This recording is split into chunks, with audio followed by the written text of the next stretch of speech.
was specifically targeting any one of the 6 individuals who were murdered.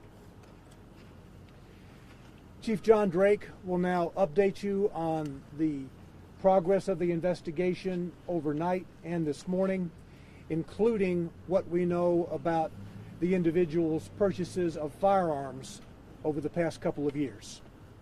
Again, this will be a brief briefing today. Chief John Drake.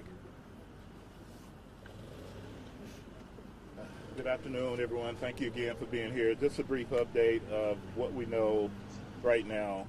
We've interviewed the parents of Audrey Hale, and we've determined that Audrey bought 7 firearms from 5 different local gun stores here legally. They were legally purchased. 3 of those weapons were used yesterday during this horrific tragedy that happened. We know that they felt that she had 1 weapon and that she sold it.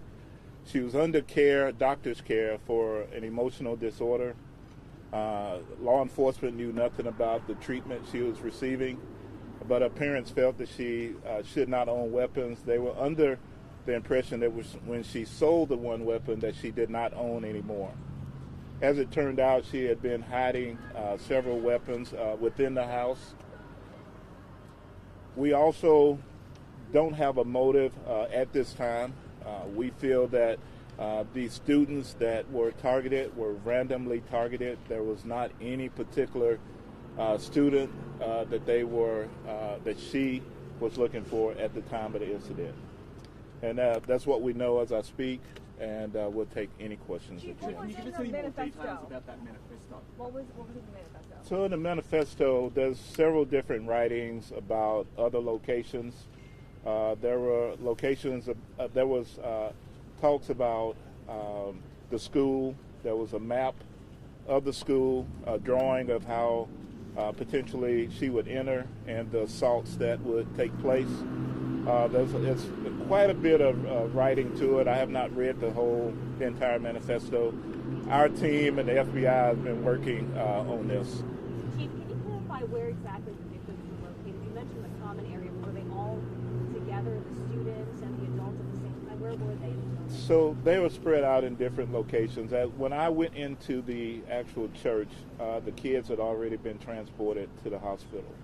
Also, the 2 of the adults, I did see the head school person, and she was in the hallway by the office. That's the only one. They were spread out. Wasn't in one common area, but they were spread out. Chief Drake, can you talk about the response in terms of targeting other buildings, other places?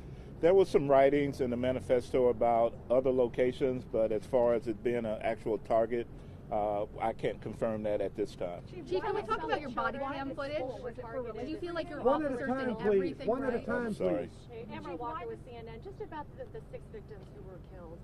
Where exactly were they? Were they walking through the hallways when this happened? And I also heard peripherally that perhaps the head of the school may have ran towards the shooter. It's very possible the head of the school could have done that. I can't confirm that one way or the other. I do know she was in the hallway by herself. There was a confrontation. I'm sure you can tell the way she was laying in the hallway. There was the custodian, the African American, as she shot through the door to enter. She sprayed rounds through the glass, striking him. You could see where he came to rest. As far as the others, they were just spread out in different locations. I can't say it was a confrontation, but they were met. She met the head person in the hallway. So she was probably the This first man to right shot? here. Yeah. Thank you. Chief, you mentioned the guns, the multiple guns, and that the shooter was under the care of a doctor. Is there any law in this state that would have allowed police to take those guns away from this person had it been reported? If it had been reported, there's not a law for that, but had it been reported that she was suicidal or that she was going to kill someone and had been made known to us, then we would have tried to get those weapons. But as it stands, we had absolutely no idea actually who this person was, if she even existed. next. Chief, can you talk a little bit about the time? What else did the parents say? Did they expect anything like this to happen? So we know yesterday the Ms. Hill was leaving out of the residence. She had a red bag. They asked her what was in the red bag, and I think she just dismissed it because it was a motherly thing, and didn't look in the bag because at the time she didn't know that her daughter had any weapons and didn't think any differently. Again, they lost a child, so it's very traumatic for them. So, Chief, watching the body cam. I think you were first. Yeah. So. Could you talk about the police response? I know they engaged the shooter pretty quickly once they got to the school, but can you talk about the events that led up from when they got the call, what time did they arrive at the school, and could you talk about that time? Because it appears about maybe like 14 minutes or so. Yeah, so they got the call at 10:13, and by 10:24 they had engaged the suspect. As they arrived on the property, there were police cars being hit by gunfire. The suspect was in an upper level. We believe there's been some training of being able to shoot from a higher level. And her gunfire, from the video I've seen, she stood away from the glass so she wouldn't be an easy target to be shot. But as officers were approaching the building, there was gunfire going on. They went in, they went through door by door as we clear buildings. They heard gunfire and immediately ran to that and then took care of this horrible situation. And how long did it take officers to actually get to the school initially from when the first call came in? From the time it went out from 10:13 to 10:24, it was over. The exact time, arrival time, I'm not sure. I know that myself, I ran emergency, and as I got there, they were coming out bloody and all kind of things were happening. So I barely missed being able or being there to go in as well. So it was really quick, the response. And I think you were next. So. Yeah, Chief, I was just going to ask you about the two officers whose body cam we've seen this morning. Had they ever been placed in a situation like that before? To my knowledge, I do not remember if those two in particular have been in that situation. Officer Collazo has worked as a paramedic with the SWAT team, so I'm sure he's had some type of weapons training.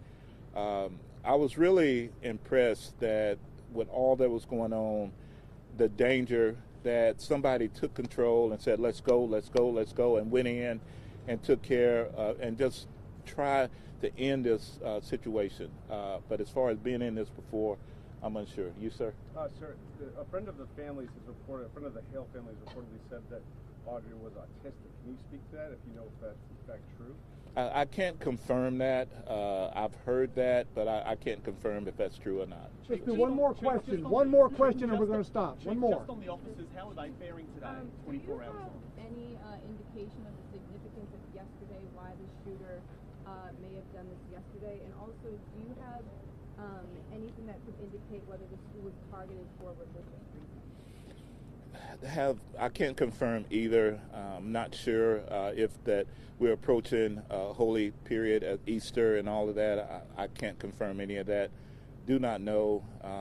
And so why she targeted that particular church, we do know she was a student at that church at one point, but unsure right now if that was the reason why. And I think I'll take one more. Just on your two officers there, how are they feeling today, 24 hours on?